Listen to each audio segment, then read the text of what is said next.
Friends, welcome to ராஜாவின் அனுபவம் channel.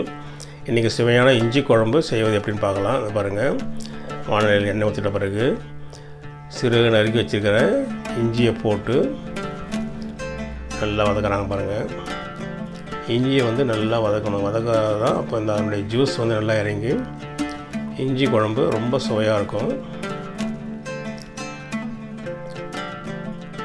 கொஞ்சம் எண்ணெயை கொஞ்சம் மறுபடியும் தேவையான அளவு விட்டுக்கணும். விட்டுட்டு நல்லா கலர் மாறுற வரலும் நல்லா வதக்கி எடுக்கணும். அதை ஒரு கலர் மாறுது பாருங்கள் நல்லா. அவ்வளோதான். என்ன பண்ணணும், இதை வதக்கி எடுத்துகிட்ட பிறகு இதை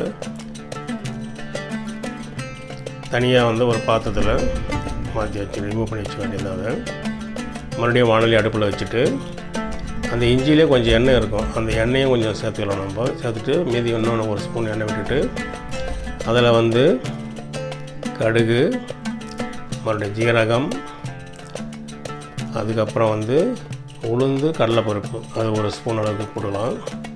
குழம்புக்கு நல்ல வாசனை கொடுக்கும்.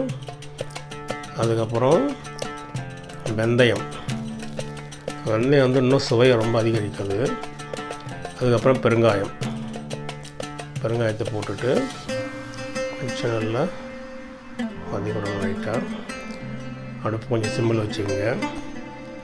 அதுக்கப்புறம் இது கூட கருவேப்பிலை, கொத்தமல்லி போட்டு லைட்டாக வதக்கணும்.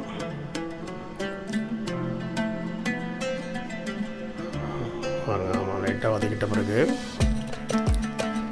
இப்போ நம்ம இதில் நறுக்கி வச்சுருக்கிற வெங்காயத்தை சேர்த்து வெங்காயம் நல்லா பொன்னிறமாக வரணும். கொஞ்சம் நேரம் வதக்க வேண்டியது தான். கருவேப்பிலை, கொத்தமல்லி எல்லாம் சேர்ந்து என்ன அழகாக இருக்கு பாருங்கள். இன்னும் நல்லா வதக்கி எடுக்கணும். அது கொஞ்சம் நேரம் கொஞ்சம் உப்பு சேர்த்துக்கணும், தேவையான அளவு சேர்த்துட்டு நல்லா கிண்டி விட்டுட்டு இது கூட இப்போது தக்காளி நறுக்கி வச்சுருக்காங்கள அதையும் சேர்த்துக்க வேண்டியது தான். சேர்த்துட்டு வெங்காயம், தக்காளி எல்லாமே நல்லா வேகட்டுன்ட்டு வதக்கிடுவோம். கொஞ்ச நேரம் இந்த மாதிரி மூடி வச்சிட்டோம்னா நல்லா அது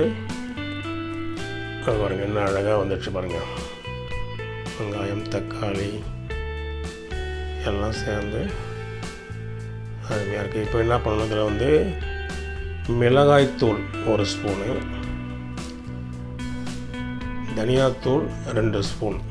மிளகாய்த்தூள் ஒன்றுனா அது டபுளாக போட தான் நல்லாயிருக்கும். கொஞ்சம் மஞ்சள் தூள் சேர்த்து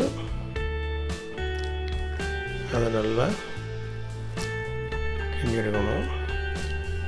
ஃப்ரெண்ட்ஸ், இந்த இஞ்சி அஜீரண கோளாறுக்கு, அதேமாதிரி பிளட் சுகரை கண்ட்ரோல் பண்ணும். அதே மாதிரி ஏர் க்ரோத்துக்கும் நல்லதுன்றாங்க. அதனால் கண்டிப்பாக இஞ்சியை நம்ம அடிக்கடி சேர்த்துக்கிறது நல்லது. பாருங்கள், தேவையான அளவு தண்ணீர், நமக்கு எவ்வளோ குழம்பு தேவைப்படுதோ அந்தளவு தண்ணீரை கொஞ்சம் சேர்த்துட்டு எல்லாம் நல்லா கொதிக்கிற அளவுக்கு பண்ணணும்.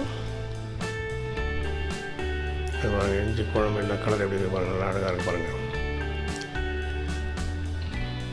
இந்த இஞ்சி குழம்பு இந்த மாதிரி சிறுக நறுக்கிட்டு வதக்கி எடுத்து செய்யலாம்.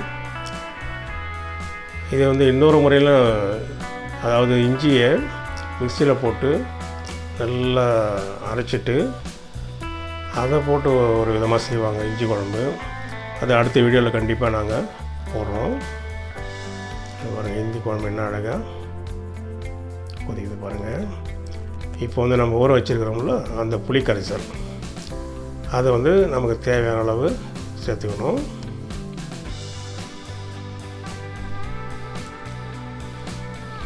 இப்போ ஏறக்குறைய இஞ்சி குழம்பு தயாராகிடுச்சு. இப்போது ஃப்ரெண்ட்ஸ், நம்ம சேனலை சப்ஸ்கிரைப் பண்ணாதவங்க பண்ணுங்கள். பக்கத்தில் இருக்கிற பெல் ஐக்கன் அழுத்துங்க. அப்போ தான் நாங்கள் போகிற வீடியோ உங்களுக்கு நோட்டிஃபிகேஷன் கொடுப்போம். வீட்டில் செய்து பார்த்து இஞ்சி குழம்பு எப்படி இருக்குன்ட்டு எங்களுக்கு கமெண்ட் பண்ணுங்கள்.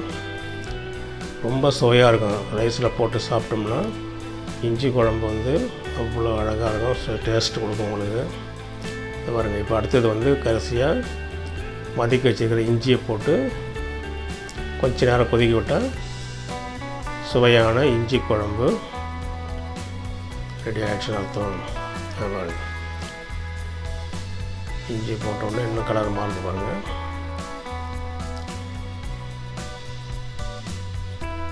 அதை லைட்டாக கொதிக்க விட வேண்டியதுதான்.